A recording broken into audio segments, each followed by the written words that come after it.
Hello guys, it is Hartwigga here, and today we are back for episode 7 of the F1 Show. We've got an extra bloke on today. We've got Max on again. Max, how are you? I'm back. Last weekend, Christian and Max were doing the 24-hour karting event at Buckmore Park.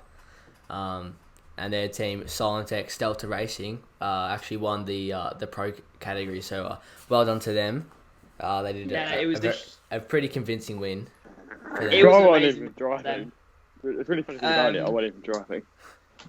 I think Christian did a good job for the team. I'll be joining them. I'll be joining them for the 24-hour race next year. Yeah, we don't care about that, guys. And in their BP Endurance series. But yeah, well done to Silent X Delta Racing for winning. Yeah, that was a really good win. So they couldn't make it over the last weekend period. I mean, obviously pretty tired after the event, so understandably. Yeah. But we're here today. We're here to preview the Efiel GP at the Nurburgring. And then we're going to be talking over some points, some news. There's some pretty big news coming out in recent times, notably the Honda Red Bull partnership. Honda leaving F1. For me, that was a bit of a bomb. I didn't actually expect it. I didn't see any signs that they wanted to leave. It was pretty unexpected. It was. And the program's been going so well because they've actually had some successful. Yeah, they've actually finally had some success. They've had last year Max Verstappen in the Red Bull one.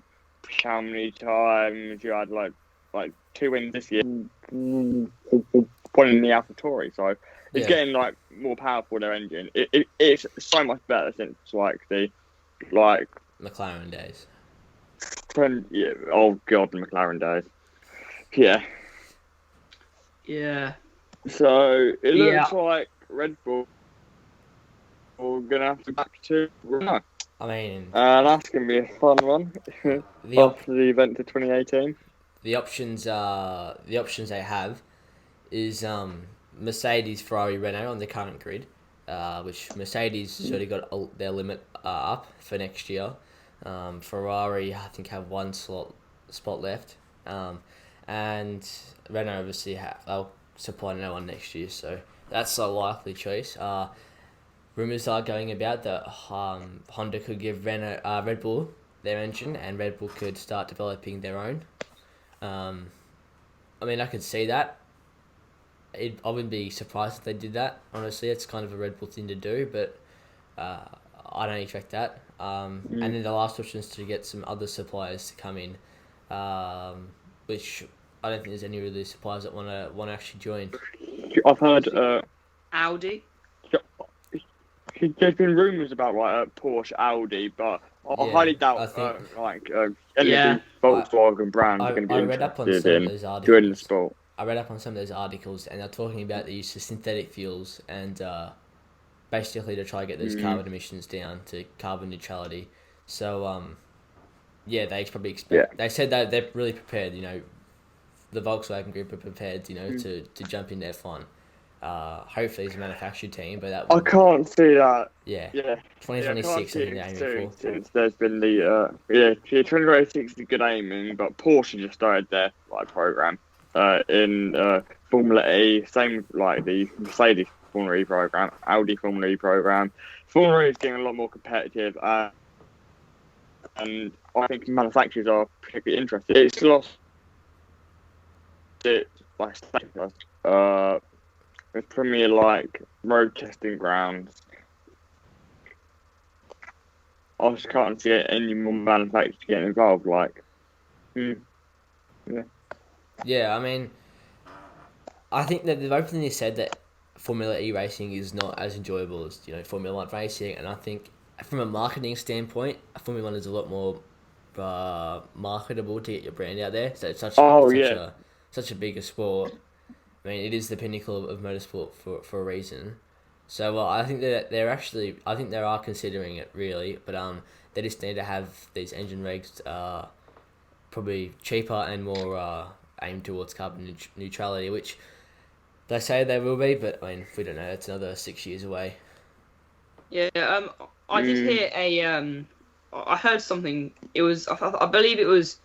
I'm not sure if it was a rule or what, but I heard somewhere that in F1, the engine provider who has the least customers is obliged to make engines for a certain team. Yeah, the FIA will get involved. Yeah, Yeah, I've heard about that. You know, But at the moment that's Renault. yeah. At the moment, that Renault is. have no customer yeah, teams it'll next be year. Renault, but yeah. You know, it's sad to see another manufacturer leaving because if you go back like 10 years, 15, we had 7 engine manufacturers on the grid. You'd have Renault, Ferrari, Mercedes, Cosworth, BMW, Toyota. So many. Now I've only got Right, 4. Yeah. And 3 in 2020. 3 even. So 3, yeah, exactly, yeah. Yeah.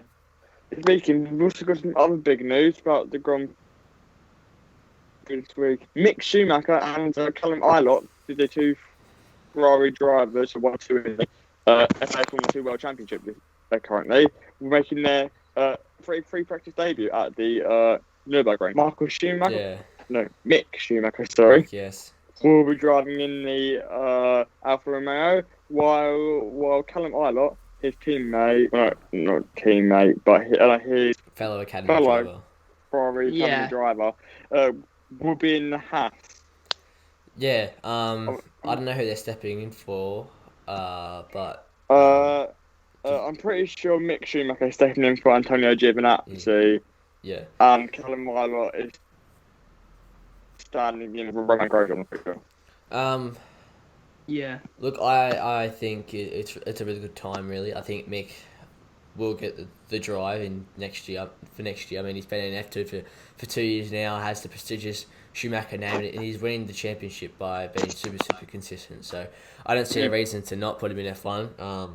And this is the start of that. But yeah, as for I'm Callum recording Ilott, it now. He's going to be announced tomorrow. He's going to be announced tomorrow, respectively. No, Really? I've heard rumours that Alfa Romeo are going to announce their driver lineup of Kimi Räikkönen on a 1-year extension, and they're going to sign Mick Schumacher for a 2-year contract. Yeah, I mean, it's only rumours, rumours, it's what I've heard on racefans.net. I mean, last time we made well. George and I made a lineup prediction podcast, and at that stage, it even seemed like Kimi was still in doubt. But now it's every day it's getting more and more certainty around the subject of Kimi staying in F1. So I mean, that's obviously good for the sport. But I mean, leaves Antonio Giovinazzi out of a drive, which I don't think he's underperformed this year at all. I think the circumstances of that car. Underperformed, but I think he's struggling to adapt still. He struggled to step in, even though that's what it is. He hasn't been smashed by Kimi at all. If you look at qualifying, head-to-head and race. No, exactly, no. I think they're very very similar. So, I mean, obviously you're going to go with the experienced head, and then if you want to get a Ferrari driver in, you replace the other Ferrari driver. So it makes sense. Yeah. But quick question. Is Giovinazzi still in the Ferrari Junior Academy? Yeah. Yes, he's Ferrari's reserve driver. Yeah, reserve driver. Yeah. So if something happened to Charles Leclerc, Sebastian Vettel this year, Giovinazzi would go to Ferrari and drive Ferrari for one race. For Alba. Well, I think it's an exciting proposition because I really do like Robert Kubica, and I really want him to come back on the grid and actually have a decent car. Yeah, you can do one. I think last year for Kubica, it was just while it was an amazing comeback, I think it was just underwhelming at the same time. Exactly, I think he found it very difficult with the car that he had. He still beat his teammate. Yeah. He was out-qualified all year by his teammate, but then got that 1 point.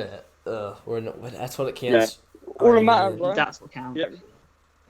But yeah, I mean, those two make their FP1 debut this weekend.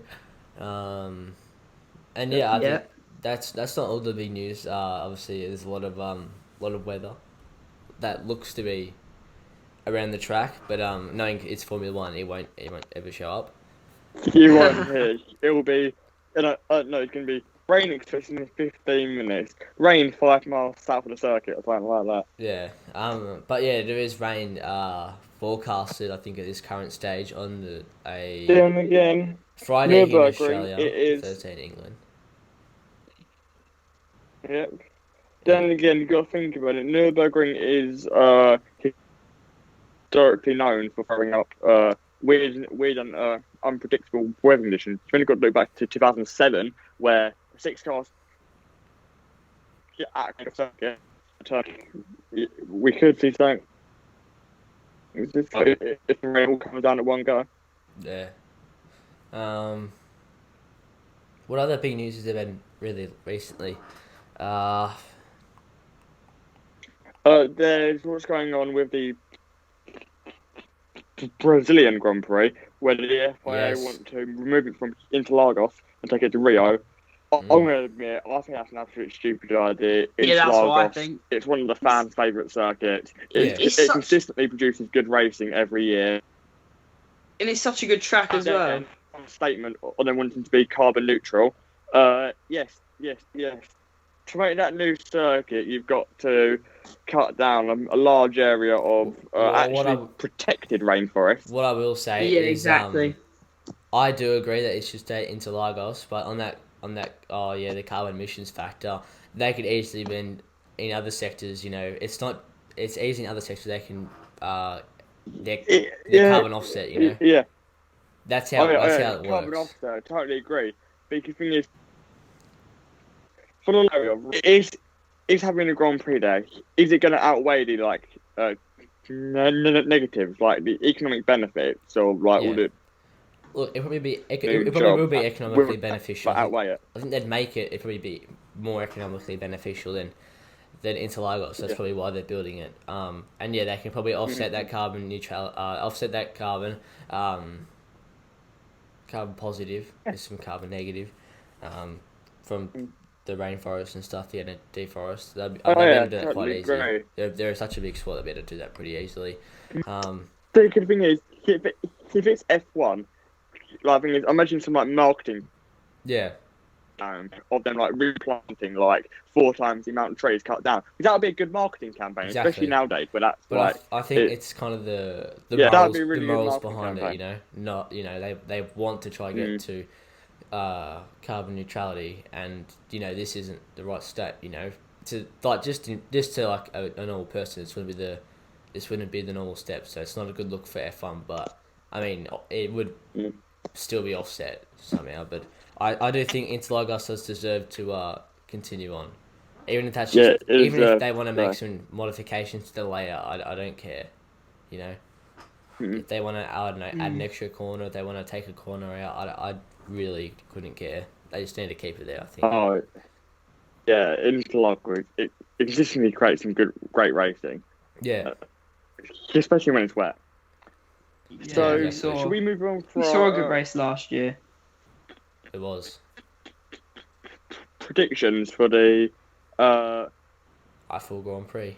2020 Efiel Grand Prix. Yeah. Which, interestingly, it is the 4th Grand Prix the Nurburgring's ever held. Nurburgring's German Grand Prix, European Grand Prix, Luxembourg Grand Prix, and now it's going to hold this one. Interesting. God, yeah. I remember playing on the Nurburgring. Well, of course, we can play it on old F1 games like I used to play on. 2011, yeah. The Nurburgring is a fantastic track. I used to love driving at the Nurburgring, and I'm just very excited to see another race. Yeah. And I think the wet weather is really gonna have a very drastic effect on how this race weekend will progress and qualifying all the way to the race. Oh yeah. And then maybe it'll be a bit of a changeable weather conditions race. This wet the entire weekend be the fact, because you only get 3 sets, full 4 sets intermediate. Teams trying to save tyres desperately. Well, if it was wet all weekend, would the FIA step in and chuck in a couple more wet tyres? They would have to, because I think the FIA want to see a weekend where in free practice 2 or something, only like one car drives around. That would be very bad for F1. Yeah, it would. Yeah, should we actually move on to our race predictions now? Yeah. Let's do some race predictions. All right. So, guys, what we're going to Because start I off think it's going to be with very interesting. is we'll start off with pole position, and then we'll do our top 5, and with driver of the day. So we'll start with George, I reckon.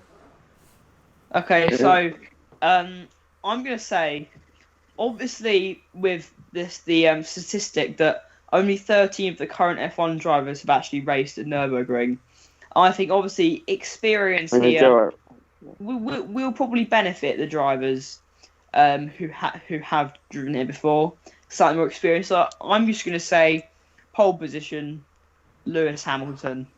Because I think he's very good at adapting to a new circus that maybe he hasn't raced at before or raced at in a long time. So I think obviously Lewis Hamilton with a really superior car, and he's a fantastic driver as well. And I think he's going to adapt really well to the Nurburgring, and I think he will take pole.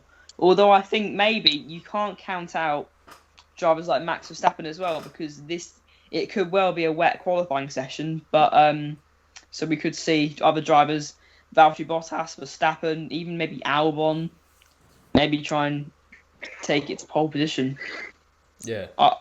I'll probably say less likely, but you can't count any. What about your race, George?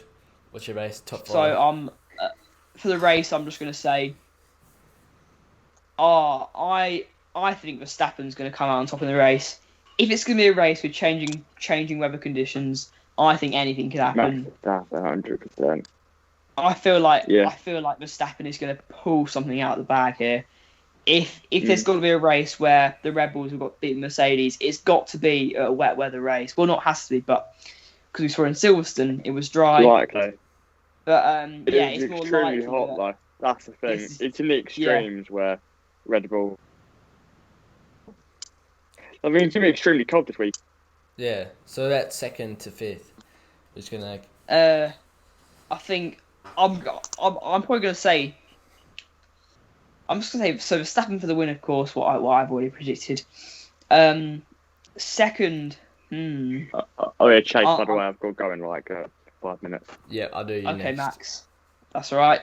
Okay, so I'll just make a quick set of predictions, maybe bold predictions. Yeah. First, Verstappen. Second, I'm going to go for Albon.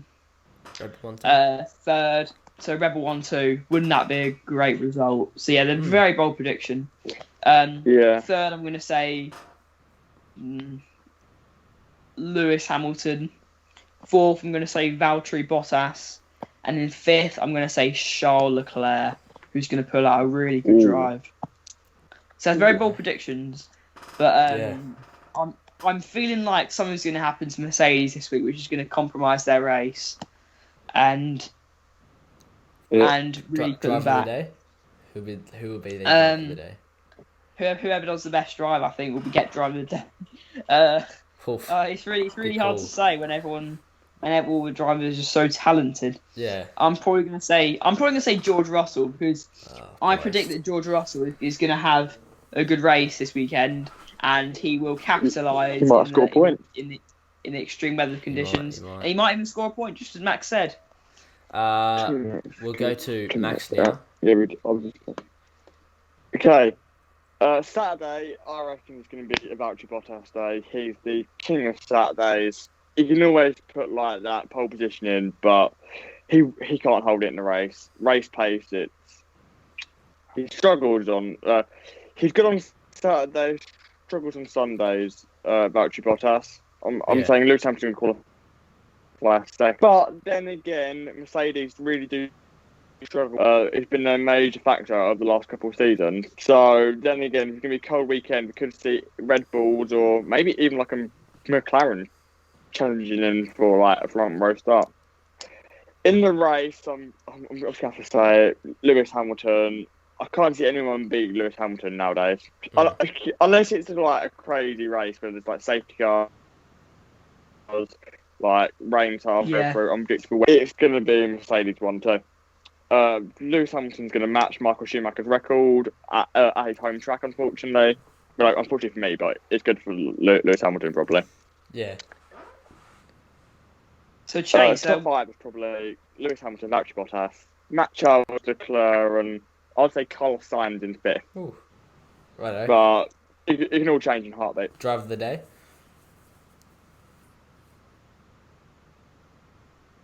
The driver of the day. Ooh, I'll have to say it'll probably be. I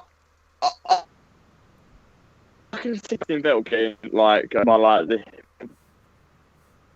play, but then again, it could be anyone else. Yeah. For me, pole position, I just can't go past Lewis Hamilton. Previous experience, just and that he's got a very level head. So I think if it's wet too, it might help him. So unfortunately, Max had to go quickly, so it's just gonna be George and I to finish this off. For my predictions, as I said, Lewis Hamilton. For pole, I think the experienced head will get in there, but in the race, I think we need something special. And I made a bold prediction last episode, I think, about Valtteri Bottas would still win the championship. So, in light of that, I will say that Valtteri Bottas will come through to win the race. I think he needs to, and I think that confidence now could be instilled in him. And I think he could win it. Second place. If it's gonna be a wet and wild one, I'm gonna say.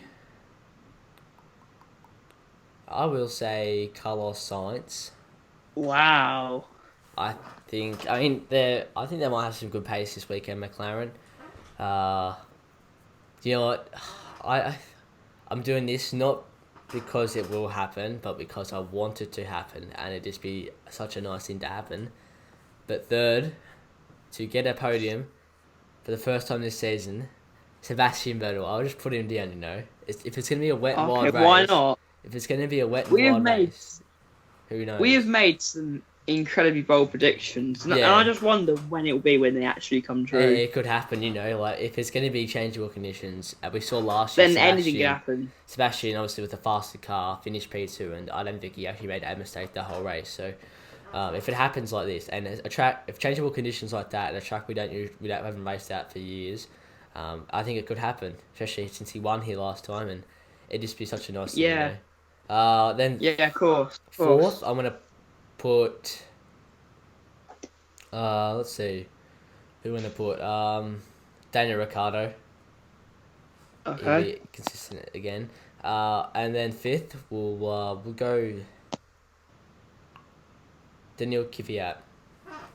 Wow, Danny Kvyat. He's actually been pretty consistent over the last couple of races, and I think he does. He has deserve been a drive, consistent. so He's I think been he'll make. quietly performing very well. And I think without the Honda backing, it might make it a lot harder for Yuki Yeah. Tsunoda. So it could be. Of course. Still, Perez. I still think it might be Perez for my predictions, but it's getting more likely that Perez will go to another team. But yeah, now that's my predictions. I'm just going for some bold stuff, So Why not? I'm hoping for it to be an exciting race. If that actually happened, I would be so happy because if Lewis doesn't score points, Bottas wins. That's a 25 points winning the championship. That championship back in contention. Vettel podium, Sainz podium, Ricciardo, Kvyat up there. It'd be lovely. But It'd be amazing. we can only hope. But guys, that has been it for today for episode 7 of the F1 Show. If you are enjoying these, like we are, please make sure to subscribe to the Hartwigga channel. Subscribe to us on Apple Podcasts so you get all the new episodes coming out. And share it around. Show the love. Would be get the podcast out there if you really enjoy it. It'd really help us quite a lot. It would do. We'll see you guys in the next one. Goodbye. Alright, goodbye.